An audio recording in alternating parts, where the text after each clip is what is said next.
Imagine your dystopian future. A couple of overturned cars, crops can't grow, swarms of robots are the only signs of life. Pretty textbook Apocalypse 101. Except, what if it's not? What if those robots could be part of the solution to prevent global catastrophe? Robot bees.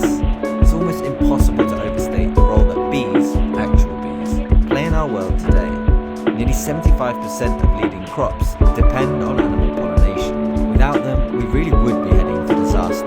But bees have been in trouble for decades, mostly thanks to a toxic mix of habitat loss, pesticides, climate change, and disease. Beekeepers across the United States have lost 45% of honeybee colonies only between April 2020 and April 2021. That's insane. Honeybees are responsible for the 1/3 of the crop we have, right? So it's a big problem. So in one sense, we're already in our dystopian future, and we need to find solutions. And for some, that means robot bees. Because in labs all over the world, the race is on to create robot bees capable of pollinating plants and revolutionizing agriculture as we know it. Even if it does still sound like a dystopian nightmare. But how realistic is it to make them in the first place? Because replicating what a bee does is a mammoth challenge. To pollinate a flower, a bee has to locate the flower, identify where the pollen is, navigate through all sorts of elements and obstacles, and then land delicately on the flower itself. That's a huge technological challenge, let alone cramming all that computing power into something as small as a tiny robot. But that's the task facing Chahat Singh at the University of Maryland.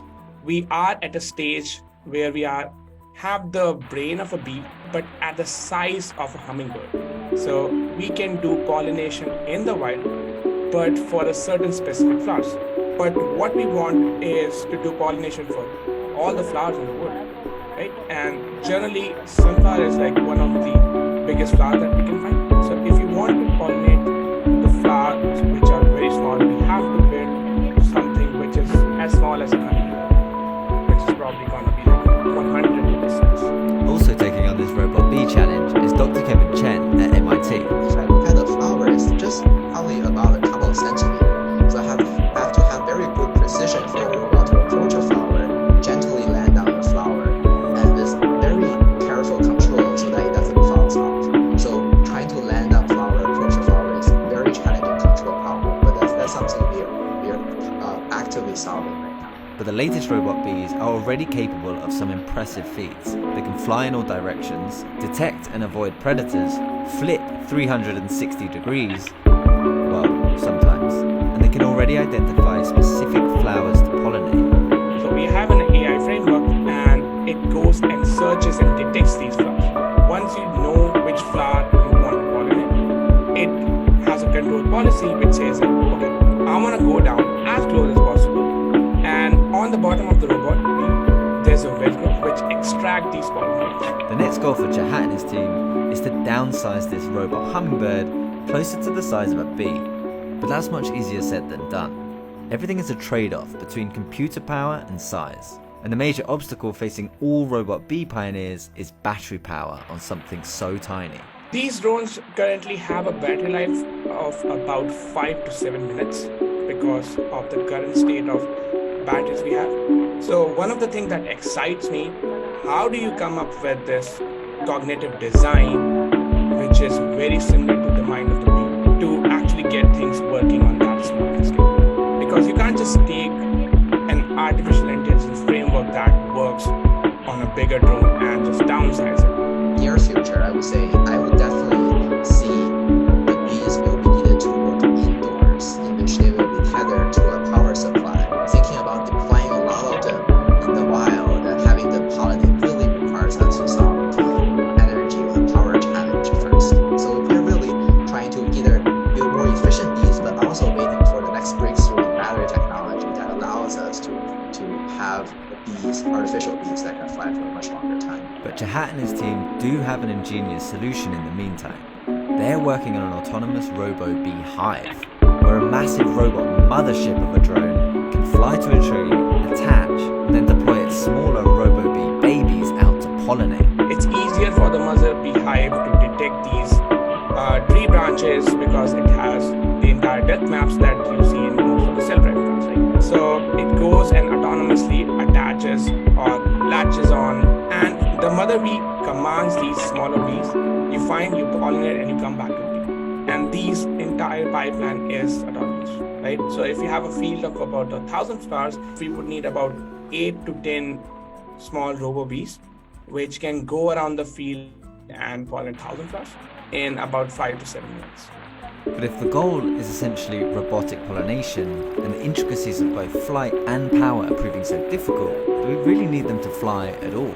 That's what researcher Yu Gu is looking at with his team at West Virginia University. He's developing a ground-based robot that can pollinate flowers as they go up and down the aisle of an indoor farm. What we're doing is more like human pollinating, hand pollinating cucumbers in the garden. So if all goes as planned, with the extra computing power that something like this would bring, there's way more that you might be able to do than just pollinate. Yu Gu's robots would be able to monitor the plants at the same time and send back reams more data to make farming more efficient and deliver bigger yields. The ability to pollinate is also the ability to support many other tasks. So robots in some form are definitely part of the future of farming.